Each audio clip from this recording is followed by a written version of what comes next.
Halo semuanya, perkenalkan saya Serlina Victoria Seran, mahasiswi Fakultas Kedokteran Hewan Universitas Nusa Cendana dengan nomor induk mahasiswa 19090100028. Pada video kali ini saya akan membahas cara mendiagnosa penyakit yang disebabkan oleh bakteri Escherichia coli, bakteri Salmonella sp, dan bakteri Klebsiella sp. Yang pertama adalah bakteri Escherichia coli. Sebelum saya menjelaskan cara mendiagnosa penyakit yang diakibatkan oleh bakteri Escherichia coli, saya akan memberikan sedikit gambaran umum mengenai bakteri Escherichia coli. Jadi, bakteri Escherichia coli itu merupakan bakteri yang sering ditemukan pada bagian usus besar manusia, dan kebanyakan jenis dari bakteri ini tidak menimbulkan penyakit. Namun seperti jenis bakteri Escherichia coli O157H7 itu bisa menyebabkan keracunan makanan sehingga mengakibatkan diare berdarah. Nah, bakteri Escherichia coli ini merupakan bakteri gram negatif, lalu berbentuk kukus, bersifat anaerob fakultatif, tidak membentuk spora, dan tidak tahan asam. Jadi, cara untuk mendiagnosa dan mengidentifikasi adanya bakteri E. coli ada beberapa cara. Yang pertama yaitu menggunakan most probable number atau MPN, itu karena bakteri Escherichia coli termasuk dalam bakteri coliform, di mana salah satu bakteri indikator penentu kualitas air bersih. Jadi kalau untuk memeriksa adanya bakteri E. coli di air bersih biasanya digunakan teknik most probable number. Nah, selanjutnya ada kultur jaringan. Media yang digunakan untuk kultur jaringan ini biasanya spesimen darah atau feses, di mana feses sapi segar yang diperoleh dari sapi yang diduga terinfeksi bakteri E. coli diencerkan dengan cairan natrium klorida. Setelah diencerkan, nantinya akan ditanam di bakteri Eosin methylene blue agar dan diinkubasikan selama 24 jam pada suhu 37 derajat Celcius. Setelah diinkubasikan selama 24 jam, lalu nanti akan diinokulasikan ke media McConkey agar untuk mengidentifikasi lebih lanjut. Yang kedua ada bakteri Salmonella sp. Sebelum masuk ke cara diagnosanya, saya akan memberikan gambaran umum juga mengenai bakteri Salmonella sp. Nah, bakteri Salmonella sp ini merupakan bakteri gram negatif yang berbentuk basil, tidak memiliki spora, memiliki kapsul, dapat hidup pada kondisi aerobik sampai fakultatif anaerobik, dan motil menggunakan flagella. Selanjutnya adalah cara identifikasi bakteri Salmonella sp, di mana terdapat 5 cara, yaitu ada pewarnaan gram, kultur jaringan, lalu ada uji serologis, uji biokimia, dan uji biomolekuler. Nah, untuk cara diagnosanya yang pertama itu ada pewarnaan gram. Nah, hasil dari pewarnaan gram ini yaitu bahwa bakteri Salmonella sp ini merupakan bakteri gram negatif. Selanjutnya itu ada kultur jaringan, di mana untuk bakteri Salmonella ini biasanya dikultur dalam McConkey agar atau juga Eosin methylene blue agar. Tetapi untuk McConkey ini dia itu medium deoksiribolat yang dapat mendeteksi adanya laktosa non-fermenter seperti bakteri Salmonella dengan cepat.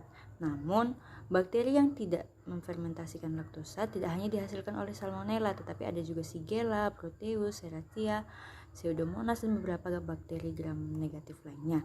Nah, untuk mendeteksi Salmonella ini dengan cepat, maka terdapat media agar yang efektif digunakan, yaitu media bismut sulfit. Nah, selanjutnya itu ada uji serologis. Biasanya spesimen klinis yang digunakan itu adalah darah, karena untuk pemeriksaan uji serologis sendiri itu bertujuan untuk mendeteksi adanya antibodi yang di dalam darah penderita atau pasien terhadap antigen kuman dari Salmonella tersebut. Nah, pemeriksaan ini biasanya dikategorikan untuk penunjang dalam penegakan diagnosis. Uji serologis. Nah, uji serologis ini terdapat beberapa jenis. Yang pertama ada tes Widal, di mana untuk spesimen klinisnya itu digunakan adalah darah. Nah, pemeriksaan serologis ini bertujuan untuk mendeteksi adanya antibodi terhadap antigen dari kuman Salmonella tersebut. Pemeriksaan ini dikategorikan pemeriksaan penunjang dalam hal menegakkan diagnosis. Yang kedua itu ada uji Tubex. Nah, uji Tubex ini adalah salah satu dari uji serologis yang menguji aglutinasi kompetitif semi kuantitatif untuk mendeteksi adanya antibodi IgM terhadap antigen lipopolisakarida dari Salmonella tersebut. Yang selanjutnya itu ada uji TP-DOT. Nah, uji TP-DOT atau metode dot enzim immunoassay adalah sebuah pemeriksaan serologi yang mendeteksi adanya antibodi spesifik IgM maupun IgG terhadap bakteri Salmonella ini. Nah, tes ini mempergunakan membran nitroselulosa yang berisi 50 kilodalton spesifik protein dan antigen kontrol. Selanjutnya itu ada IgM dipstick. Nah, tes dipstick Salmonella ini adalah tes untuk mendeteksi antibodi IgM spesifik terhadap antigen lipopolisakarida dari Salmonella tersebut. Yang selanjutnya itu ada uji ELISA. Yang keempat itu ada tes biokimia. Nah, untuk tes biokimia ini terdapat beberapa jenis juga. Yang pertama, tes urease TP36, di mana hasil tes ini bahwa urease spesimen Salmonella tidak menghasilkan urease. Yang kedua, oksidase TP26, di mana tes oksidase yang dihasilnya spesies Salmonella bersifat oksidase negatif. Yang kelima ada biomolekuler, di mana untuk jenis biomolekuler yang pertama itu ada PCR atau polymerase chain reaction, di mana metode ini untuk amplifikasi primer oligonukleotida diarahkan secara enzimatik urutan DNA spesifik. Nah, teknik ini mampu memperbanyak urutan 105 sampai 106 kali lipat dari jumlah nanogram DNA template dalam latar belakang besar pada sekuens yang tidak relevan. Lalu selanjutnya itu ada matrix assisted laser desorption, di mana metode ini dapat digunakan untuk menganalisis komposisi protein sel bakteri, di mana kemampuan dari metode ini dalam melakukan analisa sensitivitas sangat cepat dan akurat. Keuntungan dari matrix assisted laser desorption ini adalah dibandingkan dengan metode identifikasi lainnya adalah hasil analisis yang diperoleh itu hanya diperoleh dalam beberapa jam saja.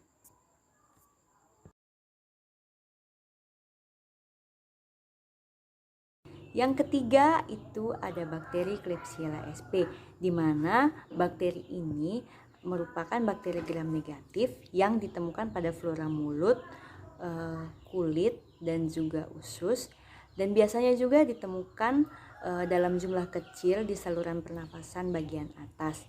Nah, bakteri ini bersifat non-motil, memiliki kapsul polisakarida, dan bersifat fakultatif anaerob. Jadi, untuk mengidentifikasi bakteri Klebsiella sp itu terdiri dari beberapa tahap. Yang pertama itu ada kultur media pemupuk, di mana spesimen klinis tertentu bisa berupa darah, feses, atau mungkin bagian-bagian organ itu nanti akan diencerkan menggunakan cairan natrium klorida. Setelah diencerkan nanti akan ditanam pada media brain heart infusion broth, di mana replikasi bakteri saluran usus normal dan meningkatkan bakteri Klebsiella. Itu nanti akan diinkubasikan selama 18-24 jam. Setelah diinkubasikan, nanti akan diinokulasikan pada media diferensial dan selektif. Untuk media umum itu berupa media blood agar plate yang dipakai untuk mengidentifikasi kemampuan bakteri dalam melisiskan sel-sel darah yang terdapat dalam media ini, yang dapat berupa sonalisis alfa, beta, dan gamma. Untuk bakteri Klebsiella nanti akan tumbuh sebagai koloni yang berwarna abu-abu, smooth, cembung, mukoid, atau tidak melisiskan darah pada media blood agar kulit tersebut. Lalu untuk media diferensial, media yang dipakai adalah McConkey agar. Nah, media ini mengandung laktosa dan merah netral sebagai indikator, sehingga bakteri yang meragikan laktosa akan tumbuh sebagai koloni berwarna merah, yang dapat membedakan bakteri yang tidak meragikan laktosa yang tumbuh sebagai bakteri yang tidak berwarna. Nah, bakteri Klebsiella ini tumbuh sebagai koloni yang berwarna merah muda, namun tidak dapat meragikan laktosa secara sempurna. Ciri-ciri dari media McConkey ini nantinya akan besar, smooth, mukoid, cembung, berwarna merah muda atau merah bata, dan jika diambil dengan OC maka akan tertarik karena koloni-koloni yang terdapat pada media agar McConkey ini memiliki kapsul.